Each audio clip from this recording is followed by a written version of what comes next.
Hey everybody, I just wanted to take a quick video and demonstrate something really cool that has come online in the last week or two.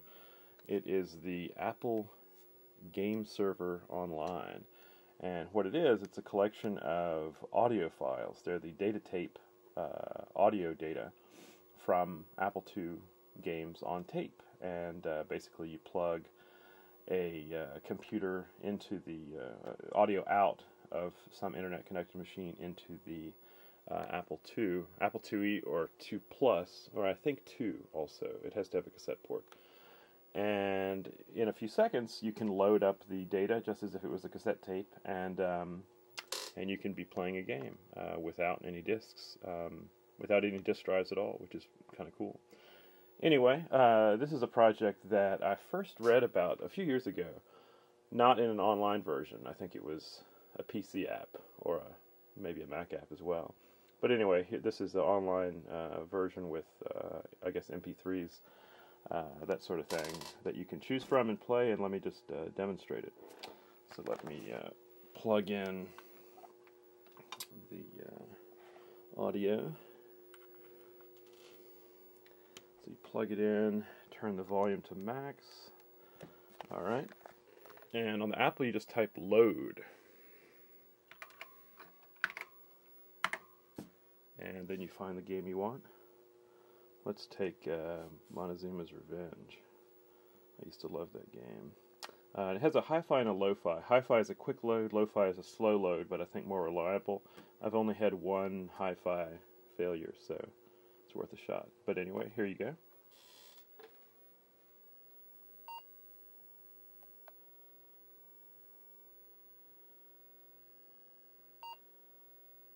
And it sort of sets itself up and starts to load. It gives you an ETA, which is pretty accurate on how long it's going to take to get the data loaded. And once it's loaded, it does a CRC check, and then you're in business, hopefully. So let's see. Okay, inflating. Occasionally it'll kind of botch up here with some titles. I don't know if that's exactly what's at fault right there. But anyway, Montezuma's Revenge. And here we go. I used to love this game. Oh, and there we are. So you can always, grab your joystick, and which is uncentered here. Anyway, you get the point. So let me load up something else. You need to kind of reset. Hold on a second. Okay, let's do load again. And let me find something else. Let's see. Raster Blaster. How about that one? Pinball. Okay.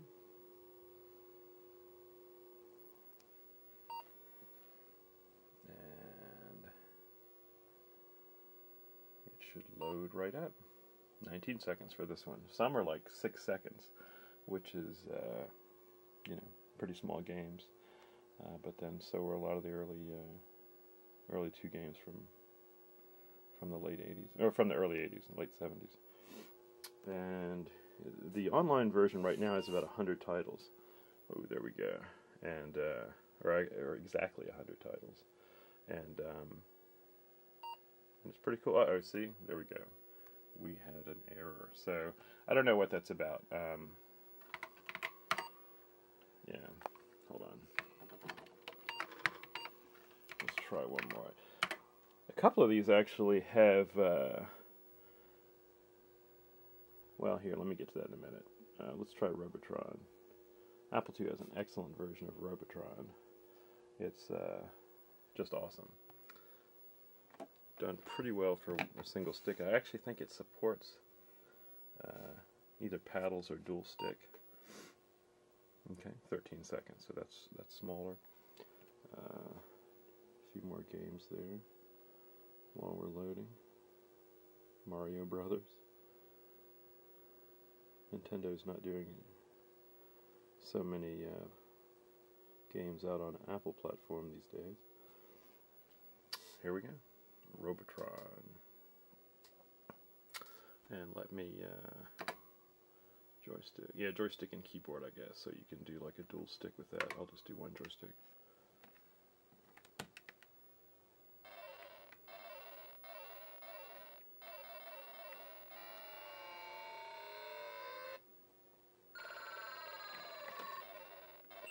Oh, playing this one-handed on the Apple's analog stick. Let's see. Ah, yes.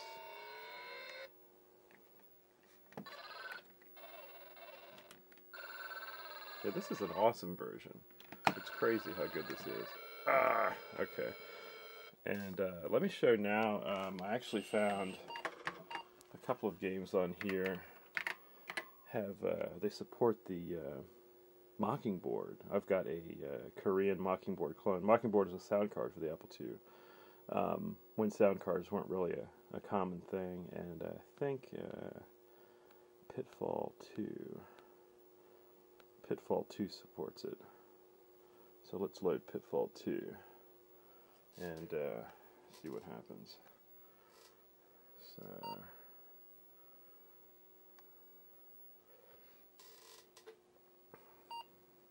to forgive the astounding glare in this shiny CRT. Alright. My 2E sitting next to the Atari ST. It's a nice machine. Anyway, okay, here we go. So, Pitfall 2 had nice music on the Atari and on the Commodore version, but there's no music at all on the Apple version unless you have a Mockingbird. And if you do, which I do, you get the music. I can never remember. There we go. Can you hear it at all? It can't be very loud. Let's see. Let me turn it up.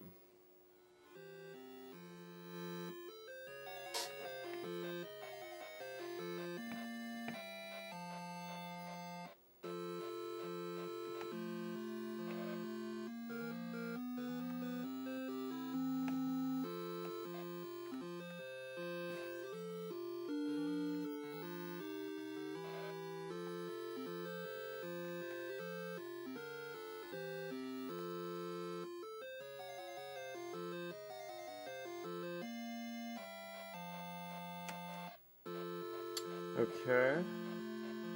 Anyway, Mockingbird. I had one back in the day. It was a pretty cool thing. Let me load maybe one more, and then I'll wrap up the video. What else do we have that's cool? Here's one that I used to love. Star Blazer. It was a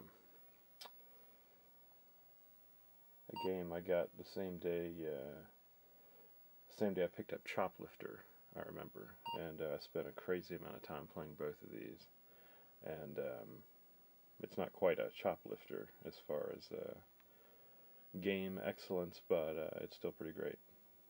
What was it? Ken Suzuki, I think, was the author. I remember. You remember these load screens, and you can sort of remember the names. You saw them so many times. Tony Suzuki. Okay. I think he also did Galaxian for the 2. Anyway, there you go. Star Blazer. Bomb the Radar. Let's see, one-handed playing with 2 buttons. We'll see how that works. You drop your bombs. Actually, just 1 button is all you need. This kind of reminds me of Parsec a little bit from the TI. Here we go. And they drop fuel at you, and of course they time the... Oop, I missed it. They time the appearance of the radar and whatnot with the fuel arrival, so that you've got to shuffle. No sound, no music here. Just some. There it is. Ugh. Yay! I got it. Woohoo! Hey, I know I blew that thing up. Anyway, yeah. So you can see the Apple Game Server online. Most of the stuff works, and yeah, I guess you could, I guess really, hopefully they'll expand it. I guess you could create your own digital audio versions of these tapes, and just load them in with the music app, the iTunes app on the iPad, and do it that way. But this makes it really easy, and of course, people usually don't have all these games laying around, so not a bad thing. Anyway, strong work, Data Jerk, who apparently is the guy who did this, and I think I wrote about this before it was an online thing at Byteseller like 5 years ago. I guess it's the same guy, but anyway, empty fuel.